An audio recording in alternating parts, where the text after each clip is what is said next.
Good to see you as well. All right. Yeah, it's funny. So this past tell me week. about this project. Okay, so it's an NHL alumni podcast. So I'm talking. It's Flyer centric, but I've kind of expanded the universe a little bit to mostly talk to people hated by the Flyers fan base. Yeah. So recently I had Trottier on, Glenn Sather, Nice. just had Grant Fuhr. And the funny thing, I mean, you know, it's in my DNA to hate Brian Trottier. After that interview, he's an incredibly likable person. I think it's going to be hard to hold that contempt. Isn't that awesome? Yeah, it is. Good for you. Yeah, I'm putting out 1 or 2 a week. And it's taking off more than I expected. It's kind of just a fun side project that I started, but it's doing really well. So you're not in the business at all per se. You're just doing this as a little gig, I am, but this is just something that I had an idea for last year. Okay. So yeah, I've been in radio for like 15 years. Oh, okay. Yeah. Okay. In what capacity? Host and producer. Okay. Yeah. Okay. Never done TV in any meaningful way. Right. Yeah. Neither had I. Yeah. It was funny. All of a sudden. And this is something I'll actually save this. So I usually pre-record the intro, so we can just get going if you want. Great. Dave Poulin, you and my dad have something in common. You both were Flyers, but you both came to the Flyers without being drafted. Why do you think that no team decided to choose you in the NHL draft and to add a little fuel to the fire? Well, I wasn't good enough. I think that would be number one. The technical reason you could, there can be a technical reason I could employ here. But let's start with the fact that I was tiny and growing up, and partly probably because of your father and the successes of the team that he played for and the successes of the Boston Bruins, 2 teams I went to play on, the Broad Street Bullies and the Big Bad Bruins. When you were 14 years old or 12 years old, in the 70s, and you were going to try out for a team, it was pretty easy for the coach to say, well, the direction of hockey is big and physical and you're too small and you can't play. And I dealt with that my whole career. My first driver's license was 5'3", 110 pounds. Wow. At 16 years old. So, yeah. I mean, it was just, in a game that was getting bigger. And each year. But wait. At that time, had you just accepted your size? Because, 16, you figure like puberty's pretty close to done. There's not too many massive growth spurts. So you're 5'3", right. 110. You're like, well, this is what I have to work with. Well, I can remember freshman year of high school, Zach, I played for a team called the Mississauga Reps, which were a big team in Toronto. And we wore Chicago Blackhawk jerseys. And we had really sweet, hockey jackets, black leather sleeves, and the big Indian head on it. And I remember getting on the bus to go to a high school football game as a fan. And one of the teachers said, well, do you play for that team? And I said, I do. And he said, oh, really? Well, that's a pretty good league, isn't it? And I said, it is. And he said, you're really, really tiny. Well, it was a wrestling coach, and he wanted to recruit me for the wrestling team, and he wanted me to wrestle at 88 pounds. Wow. And they had a slot open at 88 pounds. And it was, I remember saying, well, I'm not really interested in wrestling, but his theory was if you're that small and you're tough enough to play for that team, you'd be a really good wrestler. So yeah, I was pretty much resigned to the fact that I was the little guy. Did you have any racehorse owners interested? Did you draw any interest from them? not Bobby Baffert. Yeah.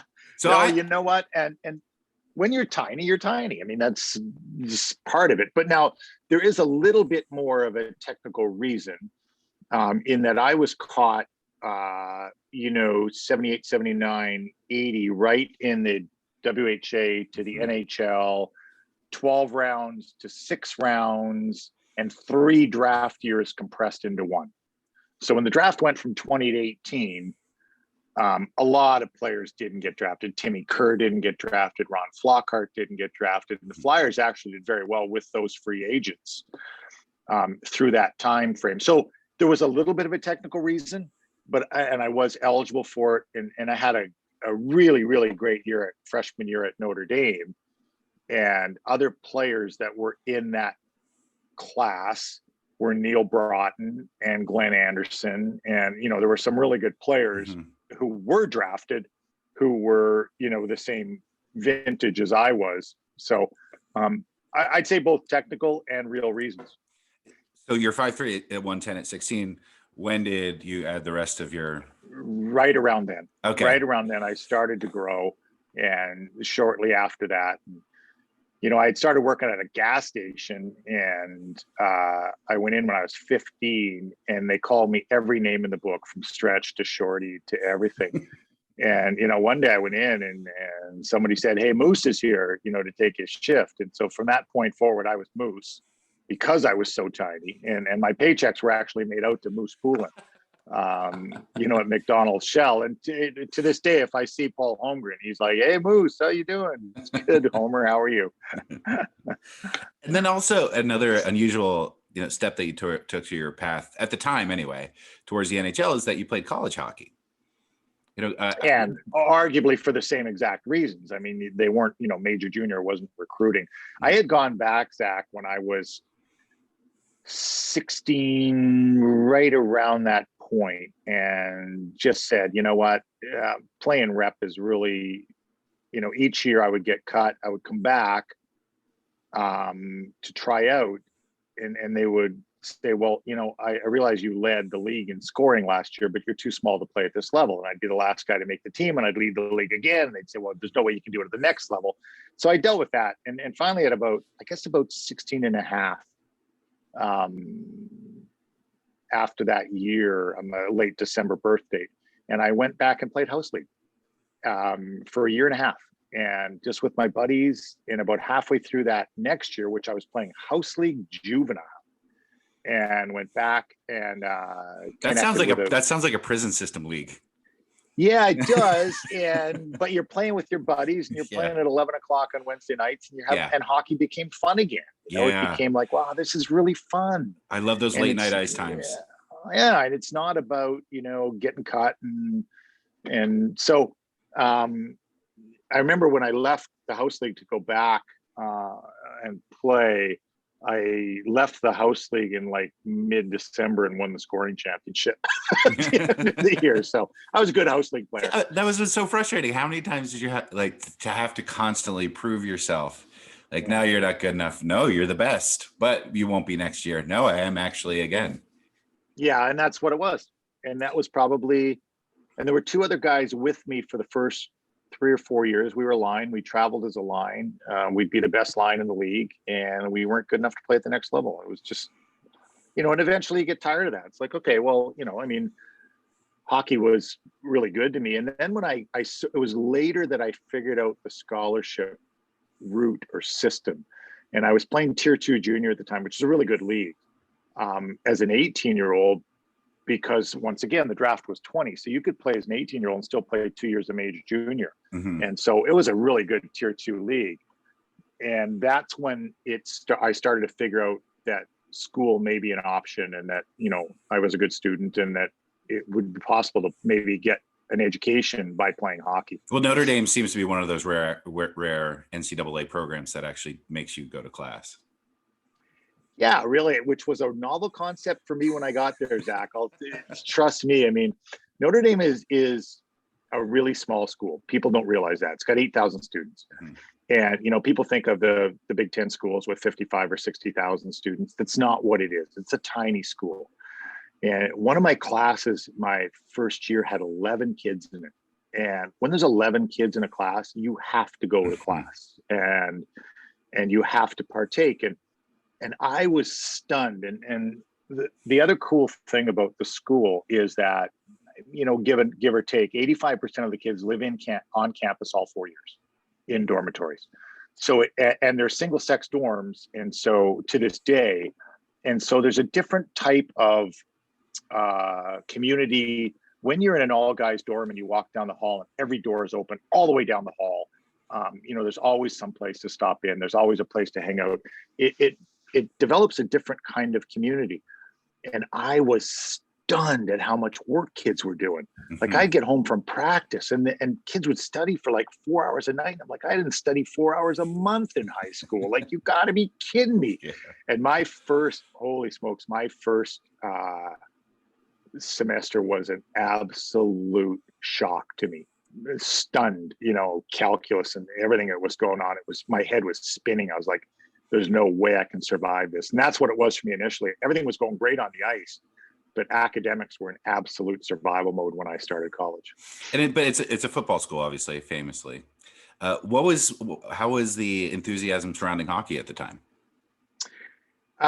Pretty mediocre when I arrived, and they were a good program. They'd had a couple of good teams. The program was 11 years old when I arrived, so it was fairly neophyte and playing the WCHA, and we had some good players. And it is the football school, but there's 26 sports, and and through my time there, first as a like when I arrived as a player, the basketball team had been in the Final Four the year before. And through the time that I was there, I think 10 guys went on to play in the NBA. So they were in other sports I watched develop. I mean, women's soccer has won a couple national championships now, men's soccer, men's lacrosse, women's lacrosse. So it is a sports school per se, but football was king. I mean, Zach, the first football game I ever walked into at Notre Dame, I had no idea. The quarterback was really good. He wore number 3, and his name was Joe Montana. Yeah, he was good. He was a good player. Yeah, good player. Yeah. I was like, wow, this is fun. Yeah. So I had no thoughts of playing in the NHL at that point. So I embraced the whole college experience to a whole. I loved it. Absolutely. Because that's what I was going to ask you, if you saw this as your chance to possibly audition once more for the NHL. No, you were there truly as a student athlete. Yeah, and then I had a great freshman year, and there was talk about me leaving, and whether I would go pro. And I mentioned some of the other freshmen in class, Kevin Maxwell, who went on to play for the Flyers, and there were some really good players in that class. And then I went back my sophomore year. I got really sick at the start of the year. I got meningitis. It was really strange. Wow. And so it really set me back. So if you look at my college career, this great freshman year, this great senior year, and the 2 years in the middle, I was wiped out physically, like really wiped out. And so what that did was it set me back on an academic track. And, and my senior year, sitting in my dorm is like, season was just starting, maybe October. And I got a call late on a Thursday night. And it was, it was like 10 o'clock on Thursday night. And it was the recruiting office. And, they have job interviews on campus. And they said, Procter and Gamble's here, and they have a slot in their morning interview for international student, and they've gone through the international rosters, and they would like to interview you. And I'm like, okay, who is this? It's not Procter and Gamble. Give me a break. It's Thursday night at 10 o'clock. And then the interview was like Friday morning at 8 o'clock. I'm like, okay, someone wants me to wake up at 8 o'clock and, put a suit on and go through this process. But it was Procter and Gamble, and they did go through the process and got a great job offer in international sales by like November of my senior year. So you're like, oh, this is terrific. I'm set. And so I accepted the job in international sales. And it was like, so this is 1982. It was like 34 grand a year and a company car. And, it was like, it's a big deal. It was one of the best jobs in the business school.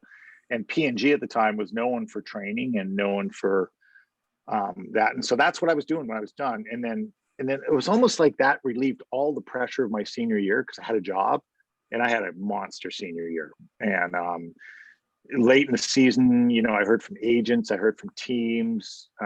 They wanted me to go during spring break, as is common now, and play.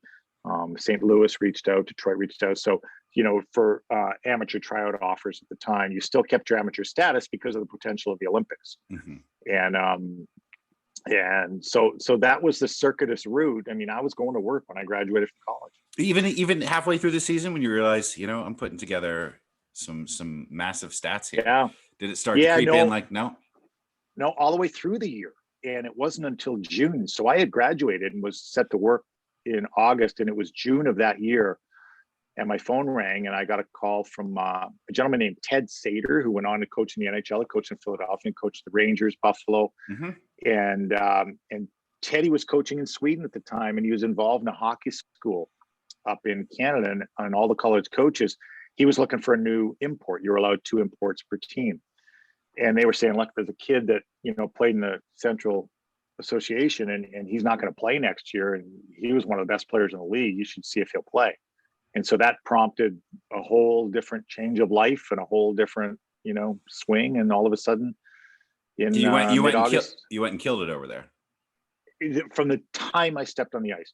And Ted Snider, you talk about development and all the different factors that go into it. And he just took a totally different, I was going to be his guy.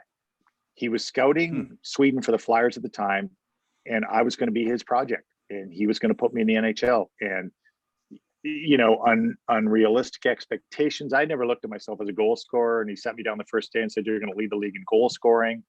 I'm like, well, okay. Yeah. And, in my first game, we played against a really good Swedish team from the north who was down touring an exhibition game. And I scored a hat trick in my first game and never looked back. Did you notice, was it immediate the style of play was different?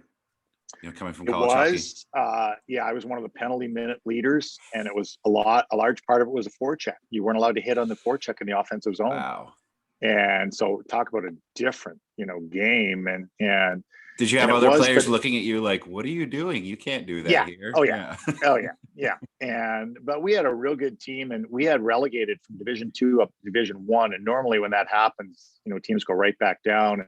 And we finished 3rd that year, I believe, out of in a real small town, and everything that could go wrong went wrong. The day I arrived, I found out the rink had burnt down that summer in the town, and so we played in a neighboring town like 25 minutes away, and so everything that could go wrong could have gone wrong and didn't. I was there to play hockey, and I played hockey.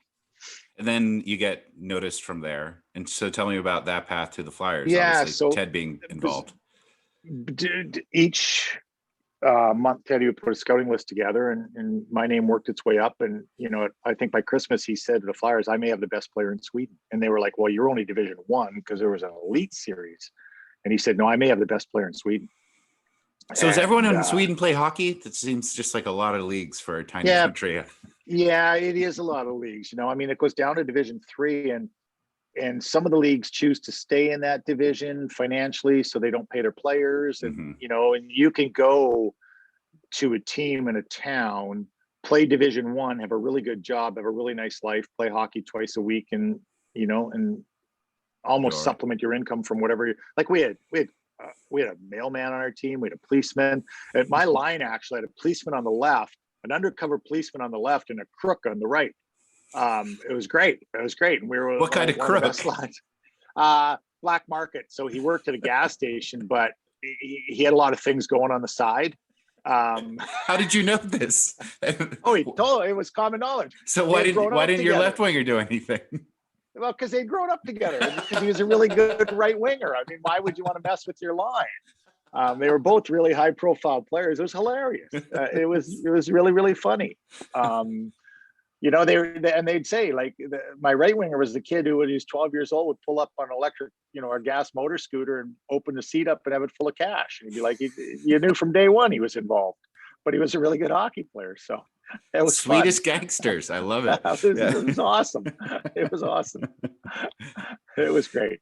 But obviously, when the NHL comes calling, as fun as Sweden is, you got to go. Yeah, and it wasn't that way. I finished the season, and Teddy had set it up for me to go to Portland, Maine, and play on an amateur tryout offer. And I went in, and I walked in didn't know one single soul. And Maine was really good that year. They were young, and they were really good. They might have been in first place that year at that point. Tom McVie was the grizzled old veteran coach. And I went in, and my first game was in New Haven, Connecticut. And I had, and you really have to hockey DB the numbers here, for your hockey fans out there, look up Hockey Reference. My first pro right winger was Dave Brown, who had 39 fighting majors at that point. and this is late January. I believe, no, late February. Sorry, late February. And I had Mel Hewitt on the left. And look up Mel Hewitt. Mel Hewitt had like 504 minutes in the eye one year. And so I got Brownie on my right and Mel Hewitt on the left. And I stepped on the ice in New Haven, and the whole other team looked at me like, who are you? And, what are you doing? And I had about 6 or 8 shifts that first night. And then Saturday night in Hershey, one of the centermen on our team, Danny Held, got hurt. And I got bumped up in the lineup and scored and just took off. And, and so I played 16 games and I was first star of the game, I don't know, maybe 6 or 8 times. I mean, I was really tearing it up. And the Flyers were set to play the Rangers that year in the playoffs. And that was Herbie Brooks's Rangers team. And they were terrified of their speed. They were the Smurfs. And so they were looking for more speed in their lineup. And that's the break, right? And the break was, being in Duffy's Pancake House, played 16 games in the American League on April Fool's Day, Zach. So April Fool's Day in the morning, the phone rings. We're on our way to New Haven again to play that night. So my first and last games were in New Haven. And Duffy answers the phone, and I'm having breakfast, and he said, it's Keith Allen. I'm like, yeah, of course, it's April Fool's Day. Right. Keith Allen's calling me at Duffy's Pancake House, right? And it was like, no, you know what? We want you to go up. We want you to play tonight in New Haven and then fly to Toronto and play tomorrow night in Toronto. And so, you bust down to New Haven 4 or 5 hours and you play that night, and knowing that you're going to the NHL and, talk about playing a game and not letting anybody get within 5 feet of you. Like, I'm going to the NHL. You're not touching me tonight. Mm-hmm. And got up the next morning, took a limo from New Haven to LaGuardia, flew to Toronto, and walked into Maple Leaf Gardens through the front door. I didn't realize there was back doors to big arenas, and walked through the front door at noon with my bag over my shoulder and my sticks, and didn't know one single person on the team, not one. And I walked in the locker room, and the morning skate had been done, and that was the start. I love that you went right from a bus to a limo. Just that immediate upgrade. Yeah. You know what? Yeah. Sort of symbolic, right? Yeah. It really was. Like, it was, okay, you're in the bigs now. And walking through the front door of Maple Leaf Gardens. And back in those days, when you played in Montreal or Toronto on a Saturday and you were the Flyers, there'd be 1,000 people at the morning skate in those buildings. It was a big deal, right? Kids and minor hockey organizations. Anybody. So you walk in, there's a bunch of people, and they're watching me with a bag. I have a Portland, Maine Mariners bag and sticks. I'm like, I don't know where the locker room is. I don't know where to go. No idea. And that night, the Flyers, as would be their wont, took a penalty on the first shift of the game. And Bob McCammon behind the bench said, well, kid, let's see if you can play. And so my first shift, which another symbolic thing, not only limo, but my first shift in the NHL was shorthanded. And then on my second shift, Darryl Sittler was a Philadelphia Flyer at that point, the famous Leaf. And so he stepped on the ice, and the crowd, rumbled. I think it was his second game back, but there was huge cheers and all kinds of noise. And Sitt pulled up at the top of the circles and threw it across, and I put it underneath the bar on Mike Palmetier. So my second shift in the NHL, my first 5-on-5 shift, I scored a goal. Wow. Yeah, it's crazy. So you probably took your first real breath at that point. No, not yet. Not yet. Okay. Not yet. I actually scored a shorty in the second period at a shorthanded goal. And no, I think my first breath might have come maybe on the airplane when you're trying to decide where to sit, because you just don't know where to sit. Yeah, it's like being the new kid and trying to find a table in the cafeteria. It's tough. That's exactly right. It's a great analogy. Who'd you end up sitting next to? I sat across from Darryl Sittler. Good choice. And because I had grown up as a Leafs fan, and he was a hero. And I thanked him for the assist, by the way.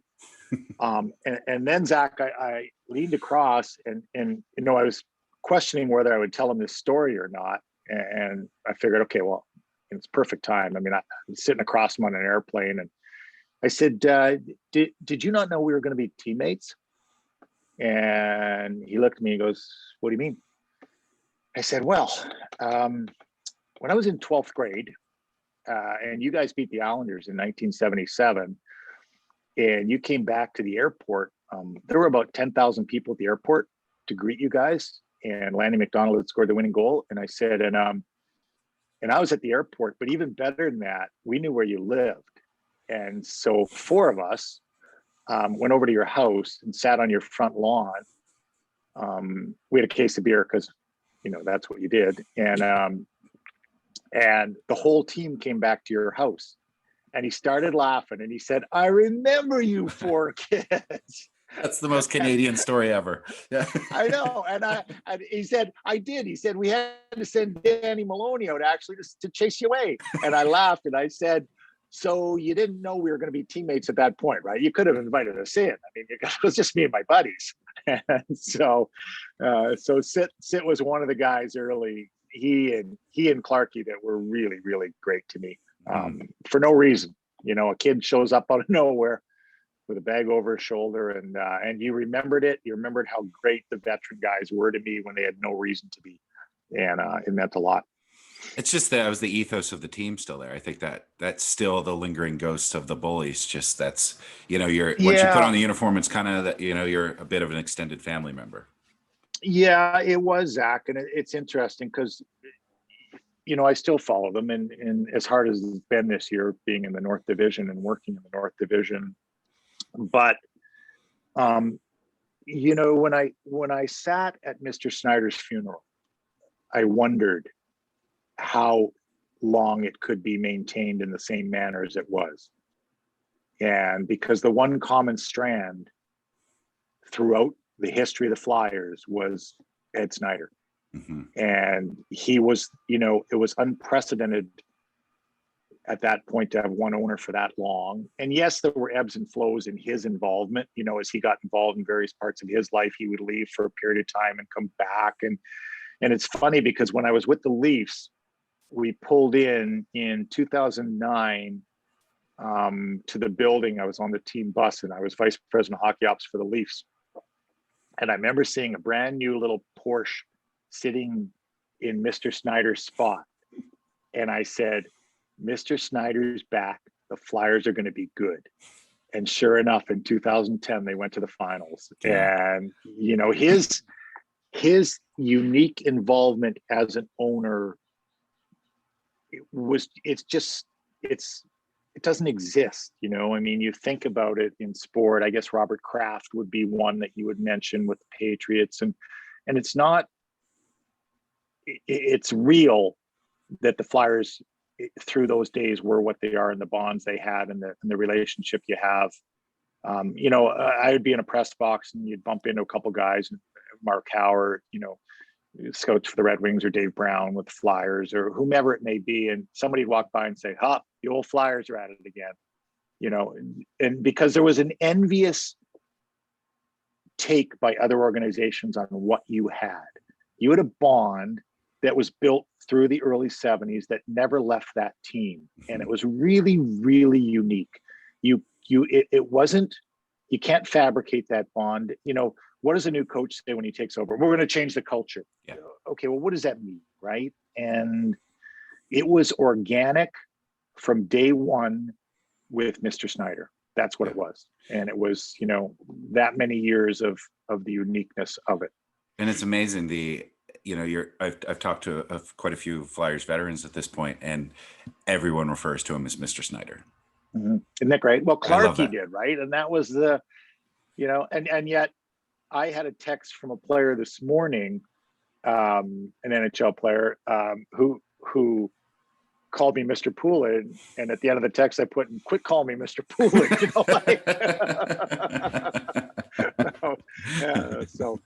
But there was a respect there, and Mr. Snider would probably insist on you calling him Ed, but you'd say, "Yes, Mr. Snider, that's what I'll call you." Yeah, sure. I'll call you Ed, Mr. Snider. But you never you weren't going to. No, you never did. I get it. I just spoke to Clarkie on the show, and talking about the end of his career, which, this is where your two storylines really meet. And talk about, I brought up in his last season, he's still playing at a rather high level.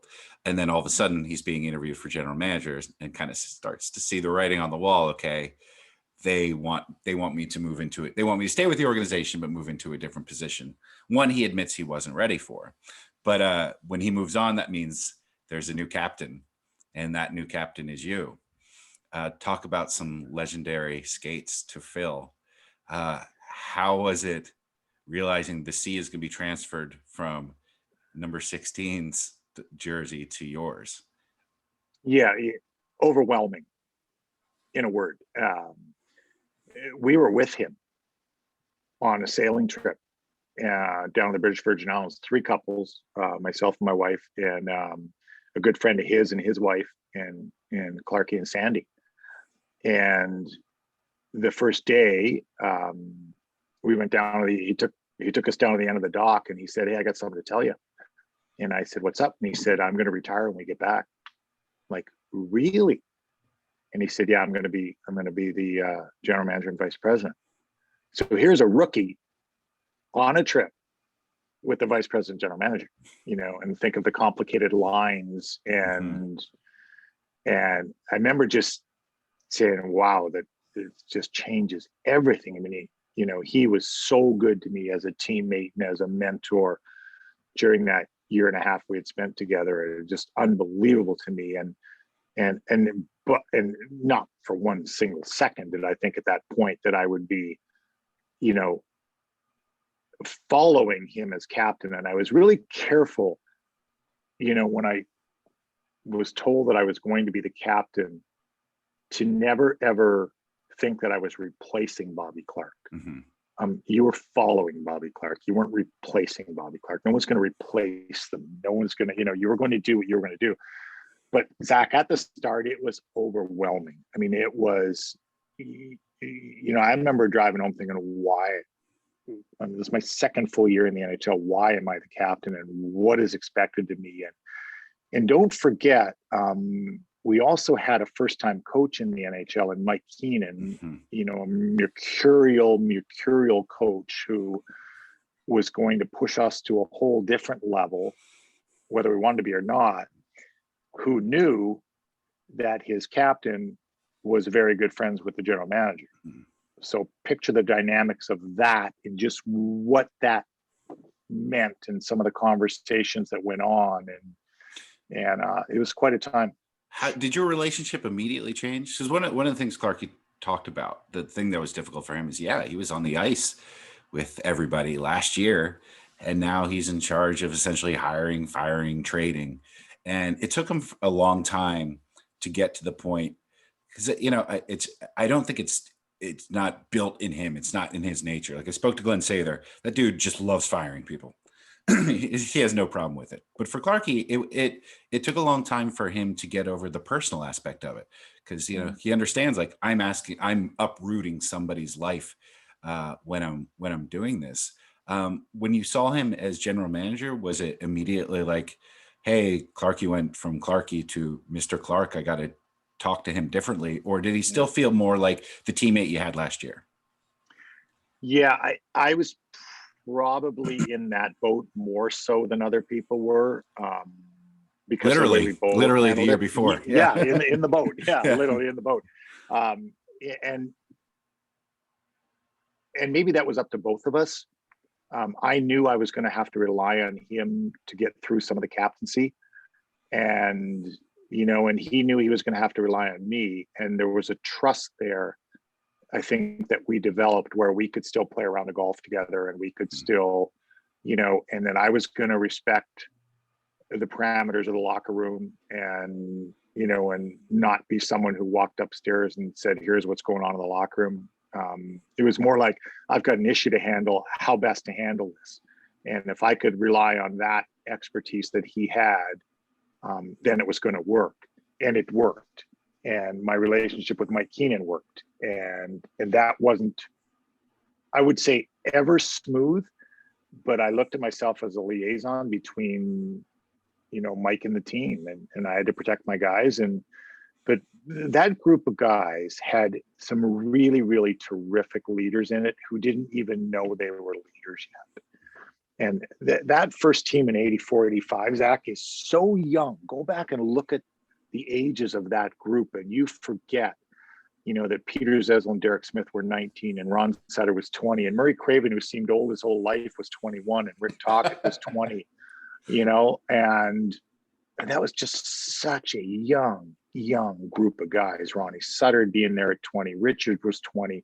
But I've just named 6 guys who were under 21 years old. Mm-hmm. And, and then the old guys were 24. And so Brad Marsh was tremendous. Mark Howe was terrific. Brad McCrimmon was just special.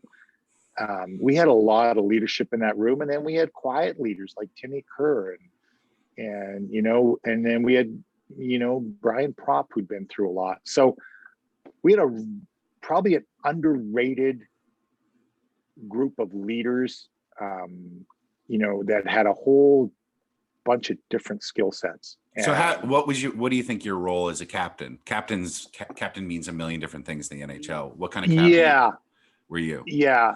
I was going to set an example on the work side and on the sort of the acceptance side of management, in that we might not like everything that we hear, and we're not going to, but we're going to do it, and here's why. And, because there is a protocol involved, and there is, there has to be this structure. And, I was probably a little bit fortunate from a formal education standpoint at that point, because I'd studied some of the stuff, and and others hadn't had the opportunity to. And I think formal education very often, that can be so overrated. And some of the smartest guys I ever played with didn't have a formal education. Yeah, the two smartest people I know dropped out of high school. Yeah, and then you went to school with some really smart people that couldn't find the door, and and it's just from a common sense standpoint. But I think my role was really to help manage the group, but not overmanage, not dictate, but manage with them on where we wanted to go. And that 84-85 team, we had a goaltender in Pelle Lindbergh who taught us how to win. And so we'd strut out after a 1-0 win thinking we were really good and having no business winning. And then the next game expect to win because we'd won the game before. Right. Nothing shuts up the critics like success. So out of the gate. It was good ingredients. There was a well put together team from an ingredient standpoint. Like you always try in management to put it together from the ingredients, and it was all, there was a whole mix of people on it, but they didn't go with pedigree. And to the point where, I was slotted in with, 2/3 of our first line at that point were free agents, and Timmy Kerr and I, not first rounders. And that didn't matter to them. And they were really, and maybe that was Clarkian, conscious of, let's put it together how it fits best, not how someone else perceives it should fit. You brought up the youth of the team and brought up Pelle Lindbergh. And when a team's that young, the last thing you ever expect is to lose a teammate. How, especially being a captain and dealing with people both professionally on the ice and just as, person to person. How did you process and deal with the unexpected death of Pelle Lindbergh? Yeah. There are a lot of different things there, and it's something that I've thought about, my entire life. I was with him that night, and we were all together, but I was with him. I walked out of the bar with him, and he went one way and I went another way. And, half an hour later, my phone rang, and that was the first initial call of someone who tied to me through the accident and had seen the accident. And I remember I tried Clarke, and he was out of town. And so I called Keenan, and it was Keenan and I who went to the hospital to identify him. And it was the first time that a lot of us had dealt with death in any respect. We were invincible. We were invincible. We had been in the Stanley Cup finals. We were going to go back every year for the next 10 years. We were, young, we were good. And we hadn't, we thought adversity was a long skate, not losing Right. A valuable friend. And it was really tough. And I remember on that first day, I think we all went back to my place that first day. And then for the next 3 to 4 days, we stayed together, like post-practice, like as a group. And Mike Keenan may have been at his absolute best at that point in how he handled that, and how he kept everybody together, and how he made us all talk. And I think it was maybe Monday night that Clarke called me in and said, it looks like there's going to be a service on Wednesday and you're going to have to do the eulogy. And I'm like, well, what does that mean? And he said, well, I had to do it for Barry Ashby and I was about your age and you're going to have to do it. And that's it. And, so thinking, okay, well, I don't even know what that means. And the next night, the Tuesday night, it was probably 1 o'clock in the morning. And I was sitting at this little wooden desk that I kept. I have the wooden desk. And I was sitting there by myself and I had a piece of paper in front of me and I hadn't written one word on it. And I was just like, I don't even know how to do this. And then I wrote it. And I still have it. And it changed my life in a way that, just from a living life and a respect standpoint and all the different things that impact you. And it was a great learning point for me because there was alcohol involved and it was a decision that was made. And, having coached college for 10 years, there wasn't a day go by when I didn't fear, but I also, always taught my players that we could learn from others' mistakes. We didn't have to make mistakes ourselves. Mm-hmm. And so it changed a lot of things for a lot of people. It changed for that team. It changed for that organization.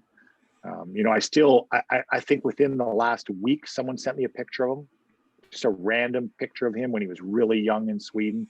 I think it was during the U18 World Championships, and they didn't even call them that back then. I was working the U18s, and maybe somebody from Sweden sent it to me, because they saw me somewhere, and so it's always there. Yeah, always. No, I belong to quite a few different pages that reflect on yesteryear when it comes to hockey, and Pelle Lindbergh comes up quite a bit. But of course, most fans just think about what could have been in terms of what he did on the ice. But obviously, you knew him as a person, and for them, to hear a little bit. Tell me a little bit about Pelle as a person. You knew him well enough to... Yeah, fun loving. I mean, it would have been really interesting to see. He didn't have a great work ethic. He just didn't. He was so skilled, so talented, 26 years old. And it would have been interesting. I mean, he hated the weight room, and Pat Croce had become a prominent part of our group. And, oh, geez. Yeah, exactly. I could see those two clashing. Yeah. And he just didn't fathom that was a part of the makeup, that wasn't a part of his. He was unbelievably quick, unbelievably good. And it would have been interesting to see from a development standpoint, if he would have developed more. He had the on ice, he did what he had to do, and he was special, and he was that skilled. But talk about, to describe him as a fun-loving person. One of my producers here at TSN got to know him well, doing a couple things with the Swedish, I think with the Olympic team in 1980, it started his relationship with him. And, so he got to know him, and he went over to Sweden to do an interview with him. And I remember Pelle telling me this story. Pelle bought a boat, which in Sweden in the summer, if you have a boat, it's like having a car, right? Because it's all islands in Stockholm. And getting on the boat for the first time, and the guy at the boat shop saying, "Okay, you want to take it out?" Pelle kind of looked at him, and the guy's like, "Well, you know how to drive a boat, don't you?" I was like, "Yeah." Yeah, not really. And the guy was like, "Oh, you might not want to start with a 36-footer," but that was Pelle. That was, I need a boat. I got to have the best one, the biggest one, and the nicest one, and that's what he was. As a team, did it give you a renewed sense of purpose that you now have? Not at that time. Yeah, not at that time. It was too overwhelming. Yeah. What it gave us was an escape of a safe place to go back to, because it was safe. That's what it was. We contemplated on playing. Then that Thursday was against Edmonton, and I think Glenn Sather called and offered to not play the game. and they talked to us about it, and we're like, we got to play. I mean, that's our haven, right? That's the one safe place we know. We've been in hospital rooms, and we've been in churches, and we've been, mourning, and we want to go back to where we're at our best and where it's safest for us, and that was on the ice. One of the old thoughts when you're going through grief is just to throw yourself into work. Was Absolutely. there did that help at all? Was there, in those first few games, was ever a moment on the ice like, all right, I just got to kill a penalty, I got to put this out of my mind? Absolutely. It wasn't, the penalty, let it not be on your mind. I mean, that's the exact escape part of it, is you just throw yourself into work, and that's exactly what we did. Yeah. And then you had quite a run. Another villain. I think this is just going to be Villains Week on my dad used to play hockey. I spoke to Grant Fuhr, another person, I'm programmed to dislike. Couldn't be a nicer guy. Like, just, so true. I'm trying to get him to talk some sort of trash about the Flyers. He's like, no, they were great. They were just unlucky. Because that 87 series still haunts me. Yeah. That was, to me, the greatest series I personally ever watched. I mean, what a battle. Yeah. Yeah, I would agree with that. You versus the Oilers. I would have loved to have been healthy. Yeah. As a team, Tim Kerr. Tim Kerr. I mean, I had 3 broken ribs I was playing through. Murray Craven maybe had a broken foot. We were really banged up, and just having Timmy, I think of key moments in that series, power play moments, and the presence of Tim and what he was to us. And they were 100% healthy. And, that's the only thing I would say, is that it would have been great to have been healthy at that point. And, you weren't, but you were there. And even in 85, we had lost McCrimmon against Quebec. And, you can't play one of the greatest teams, one of the greatest dynasties in the world, at half health. And we were just not healthy. Yeah. But I do know one thing, and that's we gave everything we had, and there was nothing left. I mean, it wasn't, I think guys that are bitter about it, and I went to the finals 3 times and didn't win a cup. And the final 4 I went to 6 times. So it was amazing.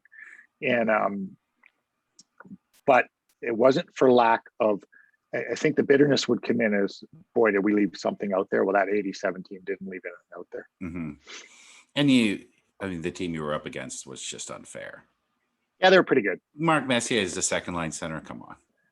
Was it? Isn't that a nice option? I mean, yeah. I get the question a lot now because of McDavid and Draisaitl, right? And they don't have the supporting pieces around them. I mean, think of, what if today you added 4 or 5 more Hall of Famers to Draisaitl and McDavid and said, oh, here, Connor, here's your Yari Curry. Here, Leon, here's your Glenn Anderson, and oh, by the way, there's Paul Coffey. Coffey would have led the league in scoring for the past 11 years in the modern day NHL. Yeah, it's true. Let alone your Grant Fuhr and your Andy Moog. Yeah, and your Kevin Lowe. Yeah, so pretty impressive. Yeah, you moved on from hockey to broadcasting, and I've talked to a couple of other players. You work for TSN in Canada. Mm-hmm.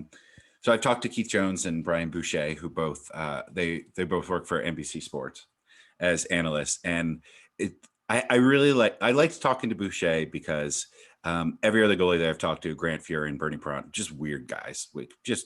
You got to be kind of weird to be a goalie. Boucher's the weirdest because he's incredibly normal, and then talking to Jonesy was great because he had a 10-game audition or 10-evening audition for ESPN. And sucked. just sweating, stumbling over his words, just very, very unsure of himself because he really had no experience on television before then. And I would imagine you kind of have the same path. I don't talk about those first few nights where, all right, I've been talking about hockey my whole life, but this is very different. Yeah. So when I was done playing, I coached for 10 years. At Notre Dame, I was in athletics director for a couple of years. For a couple of years, I worked in private industry in Chicago. So I'd done some different things. When I was a pro scout for Anaheim, and then back in management for 5 years. So I'd pretty much done all the other hockey things besides be on TV. And so in 2014, when Brendan Shanahan took over with the Leafs, they basically fired everybody. But not until like late July. And so, I was like, yeah, you know what? I'm just going to kind of hang out and see what's going on. And Sportsnet up here, there's two major networks, Sportsnet and TSN. And Sportsnet had just won the rights in a 12-year deal for the NHL national rights.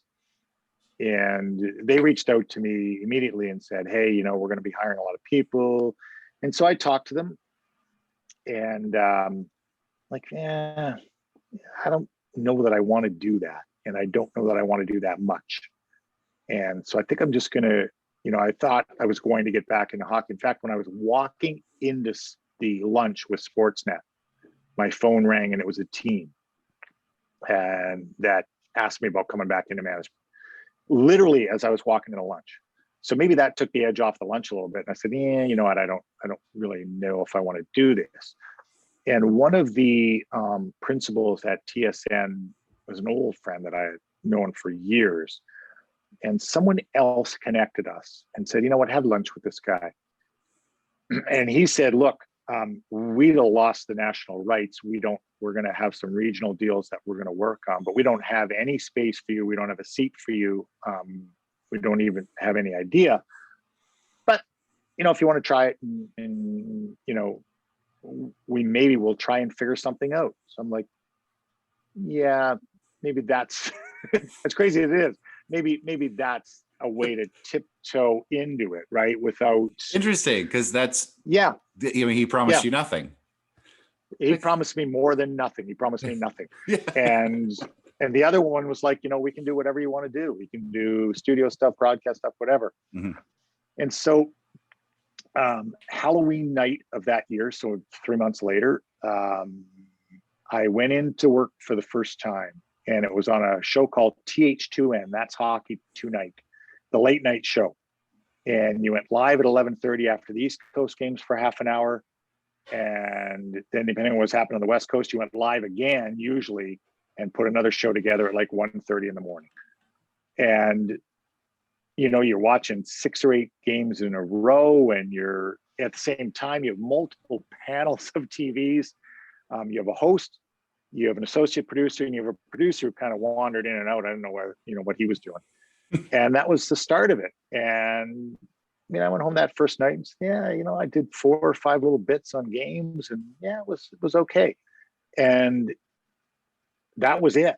And that's how I started on that show. And if you ask the people at TSN, they would tell you that I just imposed myself from that point on. I didn't mean to, it wasn't intentional.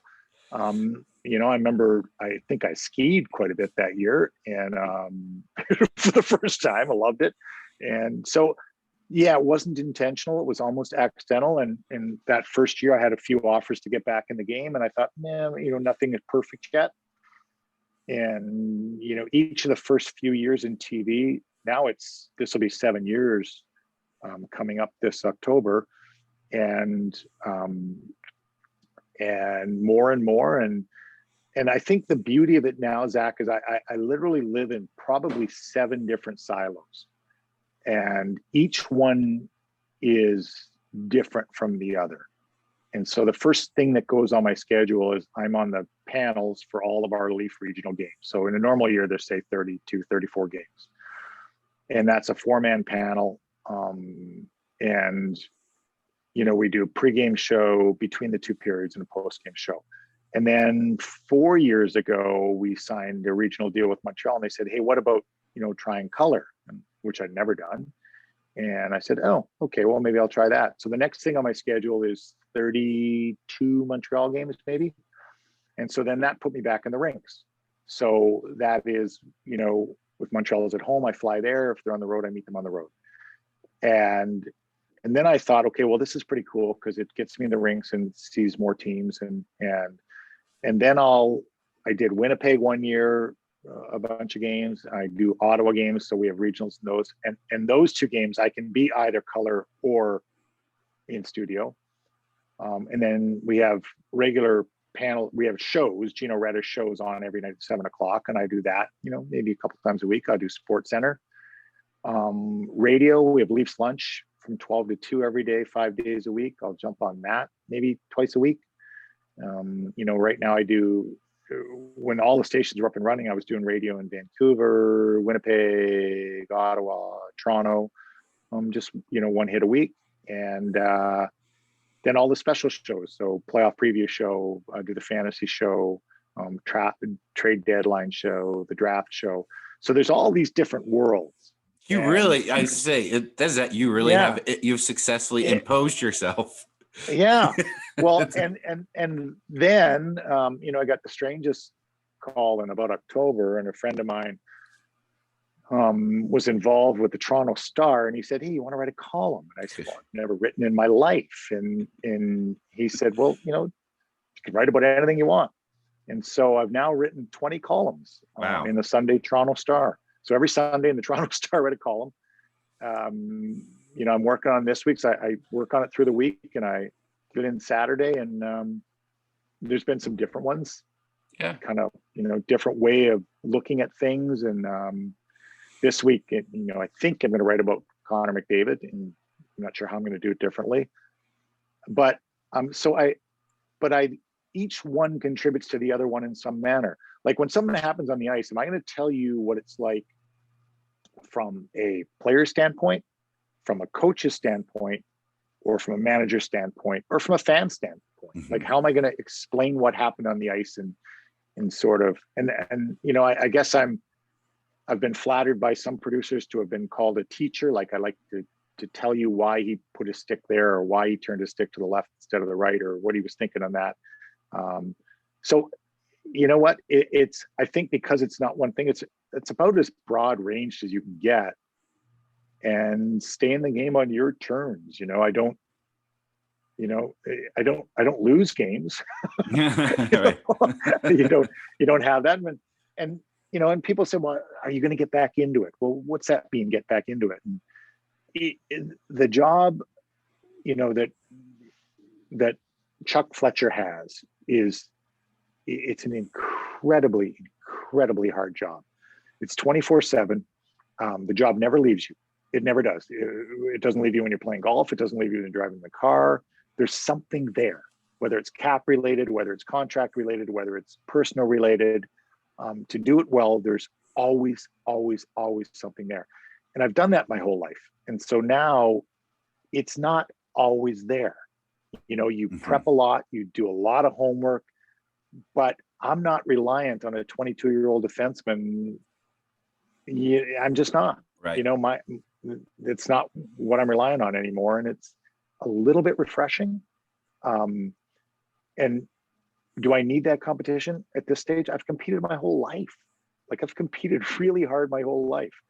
And TV is a way to stay in it and sort of take everything you've learned and throw it in the mix, and then and maybe enjoy it a little bit more.